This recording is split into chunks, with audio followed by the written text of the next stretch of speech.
گا. میری طبیعت کی ناسازی کی وجہ سے میں زیادہ دیر ڈائس میں مائک پہ نہیں رہ پاؤں گا.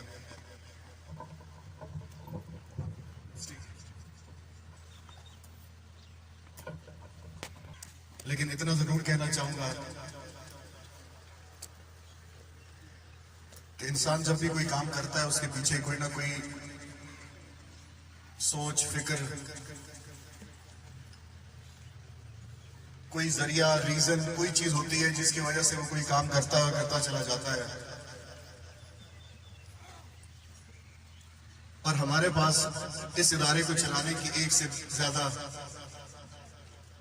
وجوہات ہیں، جس میں سے سب سے بڑی وجہ کہ یہ حضور پیر صاحب بڑی نواز کا خواب ہے.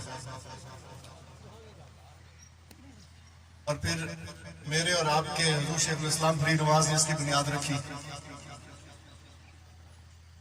اور میرے لیے اس سے بڑی سعادت نہیں ہے کہ حضور میری شریعت، میرے والد صاحب نے مجھے اس ادارے کی نظامت کا عہدہ خود عطا کیا. تو میرے پاس تو بے شمار اور بے بہا وجوہات ہیں اس ادارے کے ساتھ منسلک رہنے کی. اور میں اپنی ذہنی اور جسمانی استطاعت کے مطابق اور آپ جیسے دوستوں کے مشوروں سے اور بیٹھک کر کے ہم لوگ جو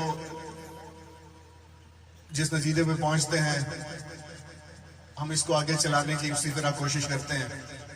اور میری یہ دعا ہے کہ اللہ تعالیٰ اس ادارے کو تا قیامت اسی طرح پھلتا پھولتا رکھے. طبیعت کی ناسازی کی وجہ سے کوئی خاص تقریر تو نہیں میں تیار کر سکا، بلکہ مجھے ابھی جب نام لیا گیا تو پتہ چلا کہ شاید میں مائک پہ آگے کچھ بولوں. یہ ادارہ کسی فرد واحد کا ادارہ نہیں ہے، یہ سیال شریف سے بالواسطہ و بلا واسطہ منسلک ہر شخص کا ادارہ ہے.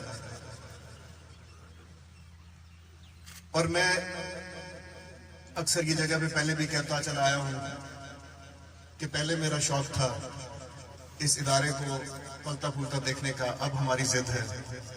انشاءاللہ تعالی ہم حضور میری شریعت کا، حضور شیخ الاسلام بڑی نواز کا اور پیر صاحب بڑی نواز کا خواب، ہم خوشی ہوگی، مجھے خوشی ہوگی، آپ کو بھی یقیناً خوشی ہونی چاہیے کہ اگر ہم اس میں اپنا ایک تھوڑا سا چھوٹا سا حصہ، اپنی کاوش، اپنی ایک کوئی نذرانہ پیش کر سکیں جس کی وجہ سے یہ بہتر سے بہتر ہو، تو میں سمجھوں گا ہماری زندگیوں کا مقصد پورا ہو گیا. والسلام. اللہ تعالیٰ آپ کو خوش رکھے.